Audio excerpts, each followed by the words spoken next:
Good morning and welcome to M is 4. Today's palette roundup is the green edition. This video was inspired by the new ABH palette, which ironically I am wearing the purple tones from today. I wanted to match my nails. There you go. So what I'd like to do is go through my green collection of palettes, not individual colors, but palettes that have either a central core of green or have featured greens that are impeccable that you want to pick up. So I'm going to start from my favorite green palettes from last year, and then I'm going to move through the collection into the ABH palette from this year and let you know what I think of it. Now, the first part of this segment is going to be Colourpop, and if you are new to Colourpop, you should always be going to Amanda at Makeup Just for Fun. She has an incredible knowledge of Colourpop. She swatches everything, and her swatches are impeccable, not just because of the regularity that she does that with, but also she has the most true-to-life color swatches. So if you want to know what a color will actually look like in real life, you want to check out Amanda. She does other things besides Colourpop, but her Colourpop is on point. So the first palette we're going to start with is the Child palette from Colourpop. This has all the things. It has adorable cuteness, geekiness, and it's also an incredibly cute and wearable palette. It's a soft green look. You can go deep with it. You can have a more neutral look if you don't want to be wearing the greens. And it's just a really pretty color story. I have green eyes, not green eyes, but brown eyes with some green in them. So this is a nice kind of a palette for me with that, but it's inspirational and adorable. So that checks all the marks. The next one is the Mandalorian. Now this one is also geeky and adorable. It goes a little deeper. It has a little more of the sort of a mustardy tone, and this shade right here we're going to swatch later and compare it to the ABH Peacock shade, because they're like the lighter and darker versions of the same color. But it's been also very wearable, a little bit more dramatic eye look for me in the green department. Okay, and then more Colourpop. Now, as far as the larger palettes go, this one is new this year. This is the In the Limelight. Now, this is something that you'd be wearing if you're looking for the sharper, more chartreuse greens. But you've also got a deep brown, medium brown, like this is a light shimmery green, but it almost reads like a whitish green. But it has a good matte tone. But this is actually a really pretty palette, very dependable, and you can do a lot with it. You can have it light and shimmery. You can have that feeling of summer. And I feel like this is a really great color story for summer. It has no mirror. It's the cardboard packaging, so it's nice and recyclable. But I find this color story really great and sharp and fresh for summer, like you're just hanging out drinking a mojito. That's how I like to think of my life. Now the next ones are in fact the quads version. This is the Never Tear Us Apart from the oh, I can't think of the name of it, the horoscope collection, there we go. This has the deep green in it and more of a deep terracotta.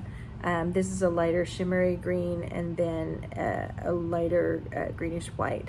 But this is a great, and especially like into the fall months, it's a great color story, and it's more serious. If the Limelight is your, having a drink on the porch, this is the more studious. We're going to put on the tweeds and go to our astrophysics class, which is of course what we'd be doing. The next one is Starr Fruity. Now this is a little more on it's got that light shimmery green, more of an olive green, and then a deep brown and a lighter brown, but also very beautiful. And then if you couldn't get enough of it, there is an Emerald Away palette. And this is more in that emerald category, although it's not like the sort of green that's more of the bright emerald, which I don't love as much. I like this more deep, almost blue green with that. And it's also very like, this one is more of a gray green, and then a medium shimmery and a light shimmery green. But this is more of that deep green. It's called emerald, but like I said, it has more of like the blue and grays to it than like the warm yellowish green. All right, so now we're moving away from Colourpop. This is in the IBY Sunday Brunch palette. Now I did not pick up the BH Cosmetics Avocado Toast palette because I had this one already, which includes a shade called Avocado Toast. Now this is more of a quad of green, and it's hard to read in the palette, but this is a metallic, shimmering yellow green. This is a more shimmering silver green. This is the deeper bluer green, and this is like the more yellowy but deep green. So those are just a quad of that. But I liked the idea of the Sunday Brunch palette. The whole dreaming of a lifestyle. This is the going to Sunday brunch with the girls, sort of a quad. And I just like the fact that you had the names, the avocado toast, the Sunday fun day, FOMO, and then iced matcha. So those were the colors from the Sunday Brunch palette from IBY. Next is What Would the World Be Like Without the Dirty Martini palette from Glamlite. This is one that I really love the intensity of the colors. You have the ability to go from more of the acidy green with the yellows to the deeper greens, to the olive greens, to blue greens, and some just incredible shimmers. The intensity of this palette where you're able to go is amazing. They have an orange in there also, and some more like sea blue, light tealy colors as well. So you're getting some options. You don't always have to go with the more olive green, but it's definitely available. And I just love, let me show you Olive Lover, just to show you what's fun.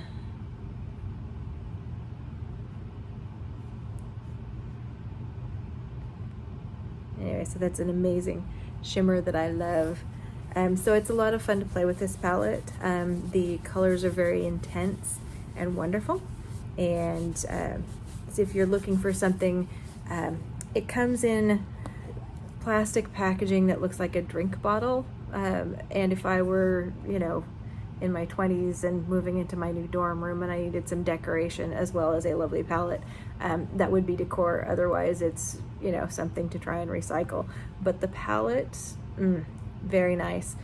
Good price, black-owned brand, and you'll have so much fun playing with this if you want some really impressive both mattes and shimmers. So I love that for me. All right, next we're going on to the Natasha Denona moment. Now I pulled out, this is the mini Metropolis. This came out for Christmas also and came with a green brush, which was great. Now granted, this is only one green, but I would say that if people bought this palette, if you did not have the Metropolis, you bought it for the green. And the packaging is great with Natasha. It's got the rounded edges, the very deep shimmers.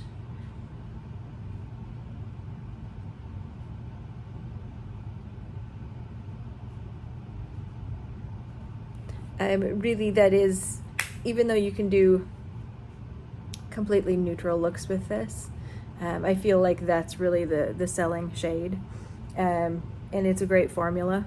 So if you're looking for deep green and that shimmer, these are affordable but yet feel very luxury, and it's one of those things that if that was the pop that you were wanting, rather than buying the entire Metropolis, that would be a very cost-effective alternative.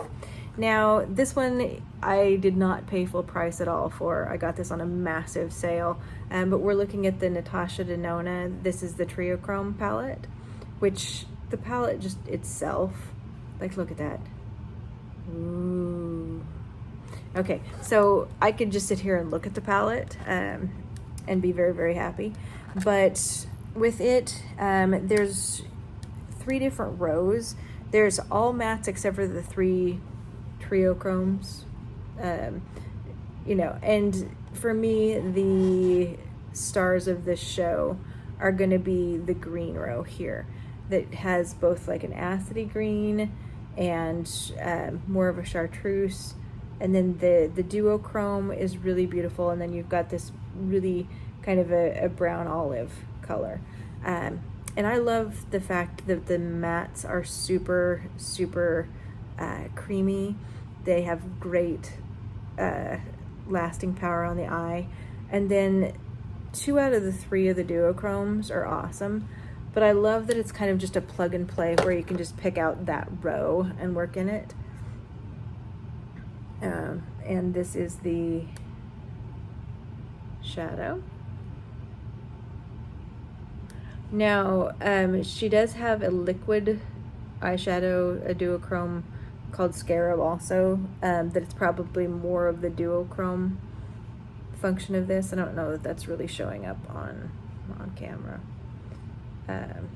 But if you like liquid shadows and you're just looking for that one color, Scarab is available. She's having a sale right now, but they're pretty expensive for just a single thing. But if you just like that and you like a liquid, you could just get that color. But I feel like this is an underrated palette in the fact that all of those shadows just perform really, really well. So that's Natasha. Now, going the opposite way to really affordable again, is the BH Cosmetics Absinthe palette. Now this is the intense green that you've been looking for to really show that you're wearing green.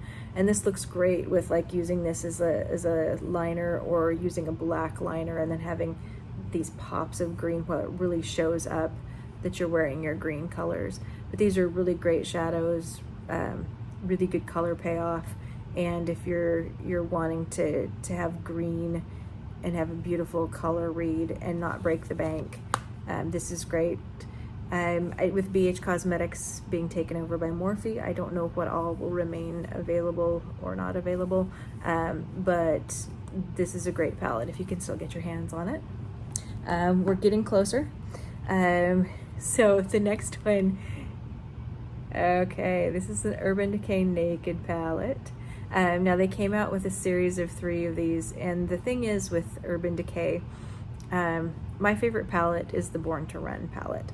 And I feel like that was the most payoff color story wise. Most of the naked ones are very light. They don't have a punchy color payoff. And so if you're looking at the naked palettes, you're not really going to be getting the massive color story payoff that you would from, say, that BH Cosmetics that we just looked at, or any of the Colourpops. So these are adorable little palettes. Okay, so this is more of a little bit of a gray green, and it's a very soft green read on the eyes. The nice thing about this particular one, some of the other versions, the Sin and so forth, by the way, this is the Naked Foxy palette. Ooh. This one goes a little bit deeper. Some of the other ones are pretty light, but the funny thing is this is a really great soft pretty look, and it's not screaming green. Like, it's something that's completely like gives you that green feeling and that prettiness, but it's not like, you know, yelling in your face. And the funny thing is, Too Faced kind of things, you know, they're always screaming, you know, like they're making like, this is suggestive and this is whatever, you know. And like Urban Decay does some of that. They try and keep things edgy. Like, this is the Foxy palette, you know, and it was like, oh, we're doing such edgy stuff. but it's really just soft and lovely. Like, you're not being edgy at all when you're wearing this. They did a great job advertising this palette. They had an incredibly cute boy with, you know, awesome green eyeshadow and a green like feather top and some martini olives in his mouth, and I was like, sold. So it's a great travel package. It's pretty sturdy, small, got a great color story. Can, you know, get deeper or lighter. Does not scream green, but it does definitely have a little green cast to it, so you can tell that it's green. And then just fun packaging. So I think Urban Decay actually did pretty well on this. You have to know what you're getting in for. You're not going to get that serious pop of green. You're going to get just a gentle, mellow color story. So that's the Foxy palette from Urban Decay. And next in the very affordable category is the E.l.f. Now, this is the Jalepeno palette. So you're getting 4 shades. You're getting more of a gold shimmery, and then you're looking at the lighter green, and then continue on to deeper greens. And this is just an easy way to get that green, you know, tickle your fancy with the green shadows. And again, super cheap.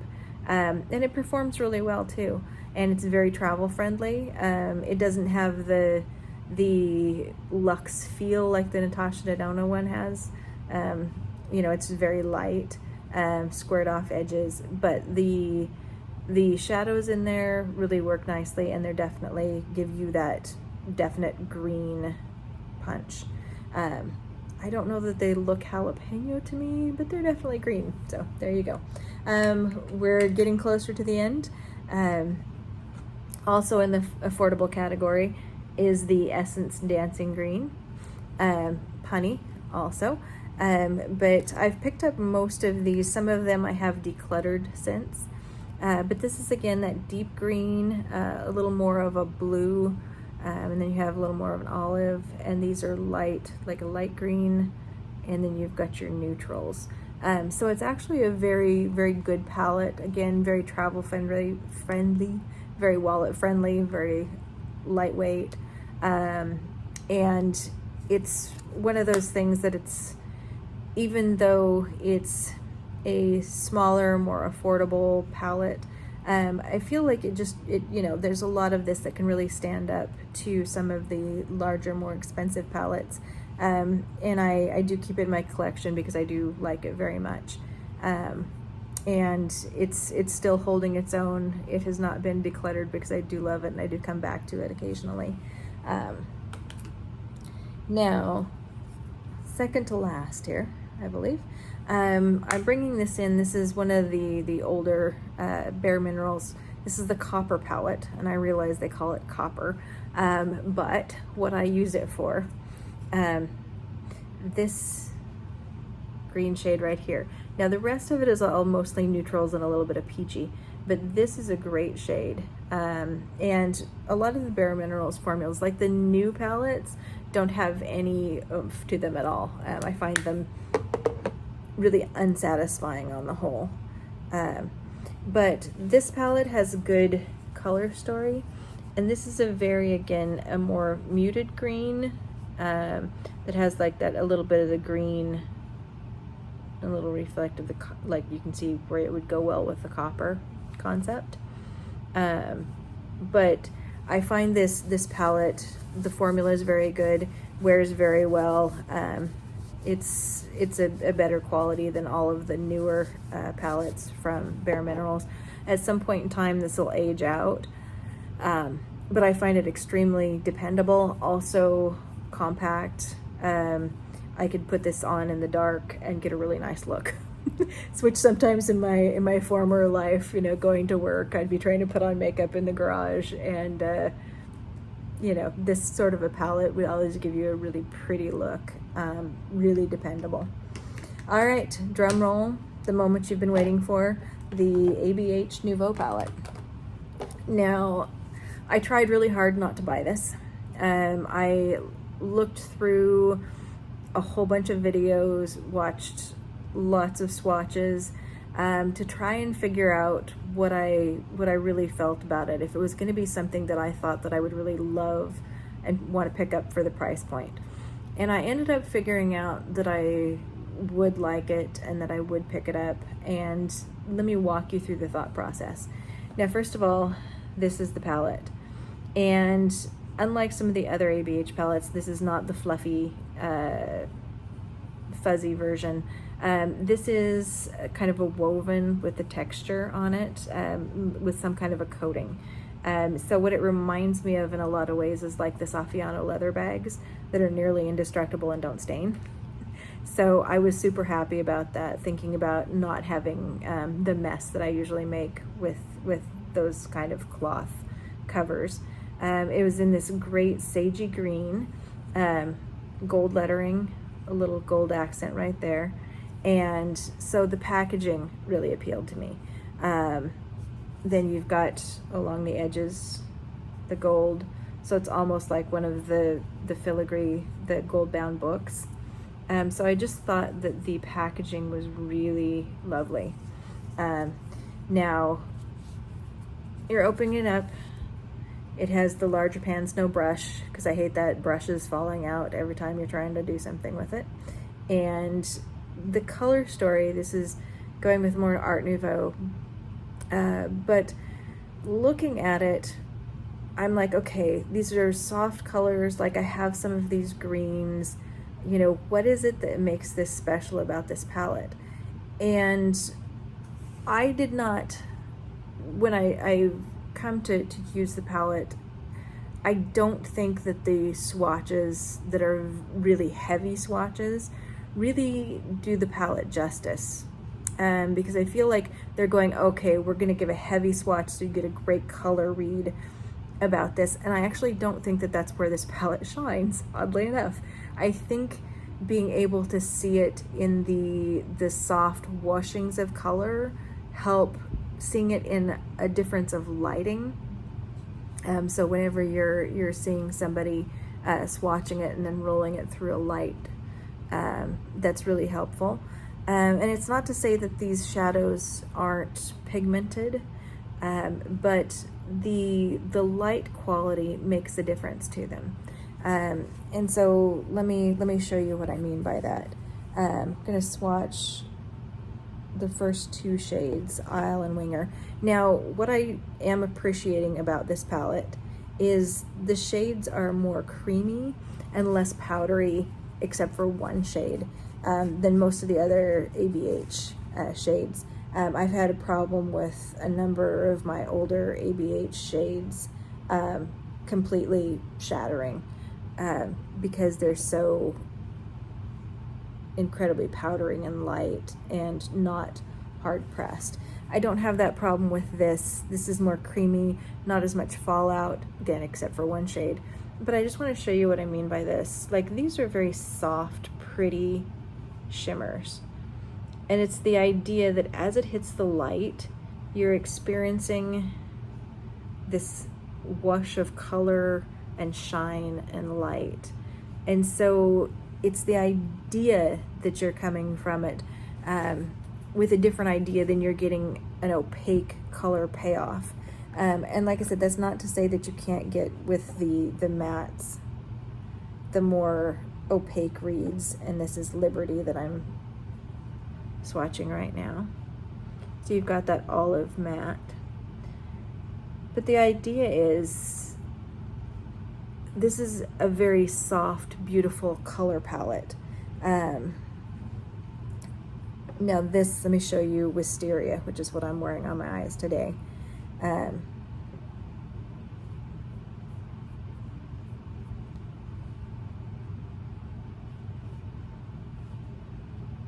that's harder to see on camera. The Wisteria, again, it's just very, it's a light, yeah, I think maybe it's harder to see on camera. That's a hard color to read because it's more of a pastel. Okay, but then you've got more of the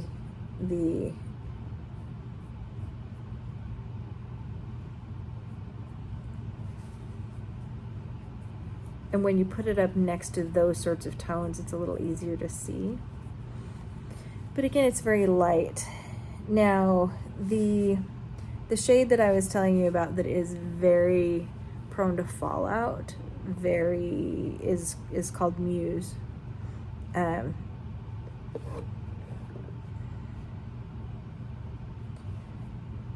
I'm one of those people that can't seem to switch over to doing my eyes first and then the rest of my makeup. So I have to either wipe down afterwards. There's Muse. Very satiny. It's a deep brown. I have to contain the fallout. The other thing is too, you can spray your brush, you know, dip that in, spray your brush, and then use it. And that will help a lot as far as that goes with the fallout. But the thing is, the light reflection on this is really, really why this palette shines. Is it's like in real life when you see people that don't necessarily photograph well, but in real life, like that energy is sparkling as they move and as they interact, and like the twinkle in their eye. That's kind of what this palette is like. I feel like it doesn't, you know, photograph as well in stationary swatches, and it doesn't necessarily in palette. Like it's pretty. I mean, I find this to be, you know, very compelling as a color story, but it doesn't look, you know, like it's game changer in palette. But when you start seeing it on the eyes in real light as it's going, it's a very pretty color story. Now what I want to do is show you, before we leave this, I want to show you those swatches between Peacock, which is the duochrome in the ABH palette, and compare that to a swatch from the Colourpop, the Mandalorian palette. So let me first do Peacock.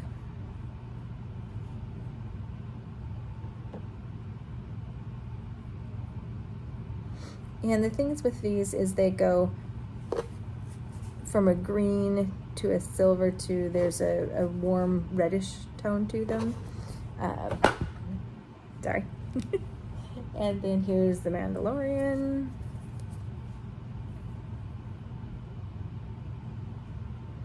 And this is the shade Clan of Two from the Mandalorian right there.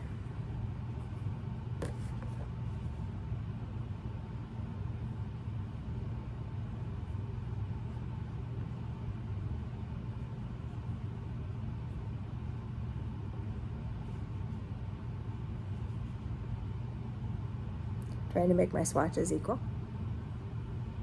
Thank you for your patience. Okay, so when we're looking at this, okay, this one is Peacock, and then this is Clan of Two from the Mandalorian, ABH, Colourpop. So now there is difference in this, absolutely, and you can see they both have that duochrome. They have the base, where if we're looking at the base, this is maybe a little bit deeper in the base than this one. So then when you look at it this way, but you're getting close to some of the same color story. But this one is just going to be a little bit deeper. And we'll go here so you can see that.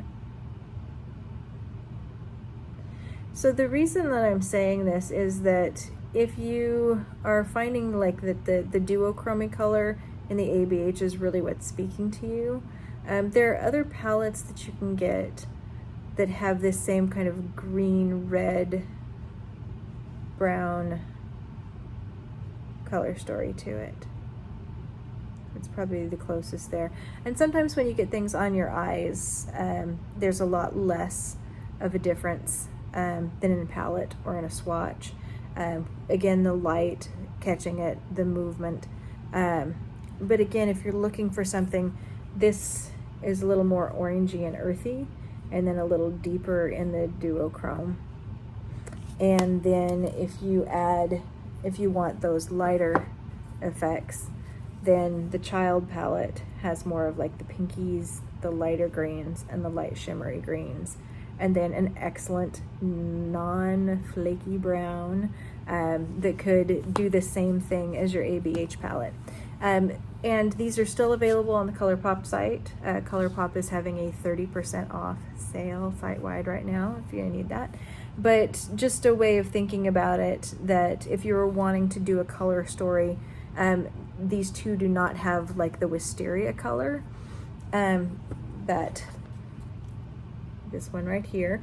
But other than that, between the two palettes, and like I said, they have a more less fallout prone dark brown to work with. But if you were like loving the color story but you weren't loving the price and the packaging wasn't compelling to you, and you wanted to pick something up, you could pick up both of these. If you're not geeky, maybe it doesn't appeal to you so much, but you can pick up both of these and have mostly the color stories in the Abh Nouveau palette. Also, if you're looking for the more punchy and yet really affordable, the Glamlite Dirty Martini palette. If you're looking for lots of fun and playtime with the shimmers. And then also the Colourpop, if you're looking for more of that, a little bit of neon acidic, but still very wearable summer fun, the Colourpop in the Limelight. All right, so this is the end of the green palette roundup. I do not pick a favorite green palette necessarily, because that would be very hard. I love my green palettes. If I were, forced at gunpoint to do so, which who would be forcing you to choose your favorite green palette by gunpoint? I don't know. This is hypothetical.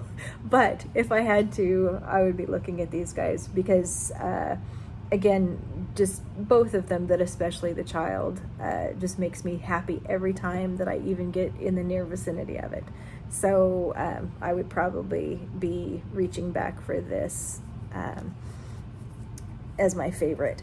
But I am really loving the aesthetic, the look, the color story, the payoff, and the way this is playing with light in real life. So anyway, hope you enjoyed this. It's not easy being green, they say, but I don't know. I mean, hey, I got a green wall. I'm loving it. So hope you enjoyed this. Hope you'll come back next time, and hope you have a great rest of your day. Enjoy your holidays, and we'll catch you in the next video.